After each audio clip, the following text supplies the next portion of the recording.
Autoobservação. O termo é bastante banalizado atualmente.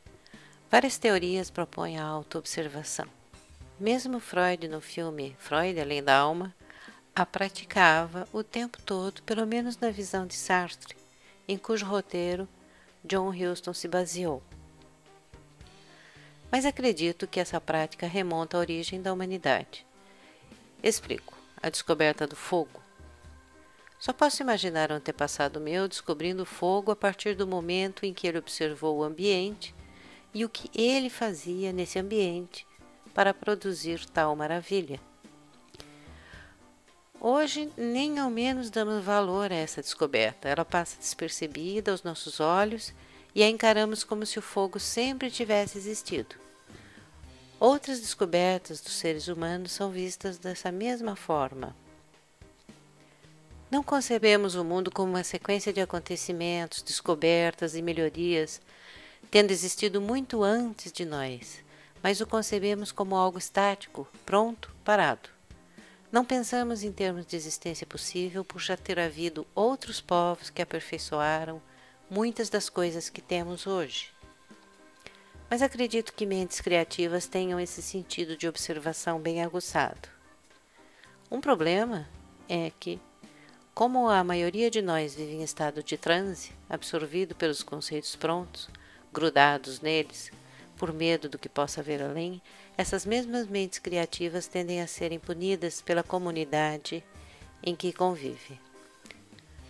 Acredito que a autoobservação é algo inerente ao ser humano. Uma questão a ser considerada é que no decorrer de nosso tempo aqui nessa existência, com nossas permissões de sermos influenciados por praticamente tudo o que nos cerca, tendemos a absorver somente o que está pronto e negligenciar nossas percepções e sensações que não se encaixem ao que já existe. Desperdiçamos, jogamos fora o que há de essência no ser, abandonamos as particularidades em função de nos adaptarmos ao convencional. Isso nos remete a uma forma muito impessoal de existir. As metáforas e conceitos que nós permitimos que regam nossas vidas nos remetem para fora de nós. A autoobservação pede um estado de observação interna, correndo o risco de ser chamada de tautológica, questionamentos a respeito do que fazemos, como fazemos, quais sentimentos e emoções são gerados com as coisas que fazemos, o que pensamos e depois disso, é lógico que eu resumi, uma seleção do que devemos manter e do que devemos excluir. Como excluir o que nos prejudica, nos derrota, nos torna incompetentes, incapazes, é o próximo passo. A questão de como fazer tal proeza é algo que ouço com frequência no consultório. Não é uma coisa que acontece da noite para o dia, da mesma forma que o modo atual como nos encontramos não foi firmado de um dia para o outro. Consideremos cada um a idade que tem e a tomemos como base para saber quanto tempo levou para estar a pensar e agir e sentir desta forma. Consideremos que, pelo menos de forma geral, fomos aceitando o que nos foi dado, sem questionarmos, sem criticarmos, na dependência de autoridades que na nossa infância eram os pais, depois os amigos, depois o que ouvíamos das instituições, etc, etc, etc. Consideremos que ao praticar a autoobservação, entramos em áreas intrincadas do ser humano, em termos de emoções, valores, moralismos, questões de certo e errado. Complicado, né? Portanto, para começarmos a autoobservação, temos que, independente daquilo que chamamos de vontade, que conceituamos como algo que nos comanda e nos domina, devemos superá-la. Entender que vontade não é um ente que nos comanda, mas sim um mecanismo criado por nós mesmos que nos mantém no estado de apatia, ideal para fazermos nada em favor de nós mesmos. A primeira decisão que tomamos ao nos propormos a autoobservação é a de, independente do querer, da vontade, da preguiça, dos conceitos de estresse e outros tantos mais, vamos olhar para as coisas pelas quais nos deixamos levar, incluindo as características acima.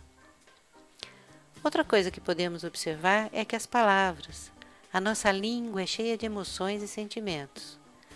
Uma autoobservação pertinente é identificar qual sentimento, emoção as palavras nos provocam, cada uma delas. A entonação das palavras, além das mesmas, nos provoca sentimentos e emoções. Atenção é necessária a isso também. A boa pergunta da autoobservação é como eu estou olhando, sentindo, percebendo o que me está sendo falado. Como eu mudo isso? Como eu sigo em frente depois disso? E por aí afora. Deixe-me fazer um pequeno parênteses aqui. Não gosto de usar porquê. A pergunta porquê, no meu entender, nos leva a procurar uma causa, em geral uma causa fora de nós. Essa análise do porquê nos conduz a caminhos prontos. Explico melhor. A filosofia em que se baseia a ciência tenta por todos os meios estabelecer a relação de causa e efeito entre os seus objetos de estudo, sejam eles quais forem no momento da pesquisa. A nossa cultura está impregnada desse pensamento científico, e em todas as áreas temos o vício adquirido por séculos em que esse pensamento domina de buscarmos essa relação. Essa relação é dada pelos conceitos prontos, justamente aos quais me referi. Os conceitos prontos, obviamente, já estão prontos, e você vai se ver rodando em círculos ao fazer essa pergunta. Ou seja, é mais fresquinho porque é Tostines ou é Tostines porque é mais fresquinho? Então vamos supor que você insiste em fazer tal pergunta. Por quê? Vamos dizer que descobrimos que a rebimboca da parafuseta falhou.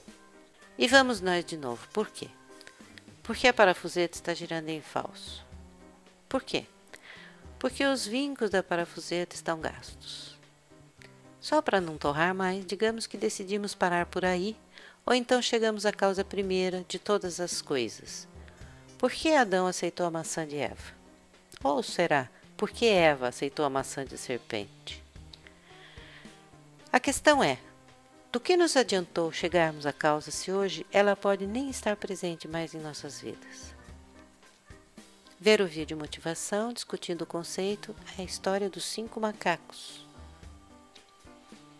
Como vamos eliminar Adão e Eva de nossas vidas como causadores das consequências pelas quais nós temos que nos responsabilizar? Tá, você aí com mente mais científica vai dizer que exagerei. Pode ter razão. Mas não se esqueça que, diferente de experimentos controlados, o ser humano não está num ambiente experimental. Pelo menos esse ao qual eu me reporto. Se você não ficou convencido com a troca do porquê pelo como, tudo bem. Temos diferenças de opiniões e experiências. A minha continua me dizendo que é pelo menos pior. Acho como uma pergunta mais apropriada para a autoobservação. Talvez isso exija mais esforço de nossa parte, mas de qualquer forma começa já sendo um exercício para pensar de forma diferente. Para encerrar esse artigo, resumidamente digamos que, para a prática da autoobservação, um bom início é considerarmos seriamente quem somos, o que gostamos em nós, que deve permanecer, o que queremos mudar. A partir dessa descoberta mais didática, digamos, podemos partir para pôr em prática as perguntas dos comos e tentarmos respondê-las. E, meus amigos, seguramente não são os outros que poderão nos dar as respostas, mas nós mesmos. Não digo que não podemos buscar auxílio, mas se recebermos esse auxílio, tem que ficar claro para cada um que cada um assumiu a responsabilidade por usar tal auxílio e, portanto, é responsável pelos resultados que conseguir. A autoobservação, assim como muitos outros, é um assunto complexo. Continuaremos a abordá-los em artigos vindouros. Visite o nosso site www.equilibriocursos.net e entre em contato conosco por equilibriocursos@gmail.com.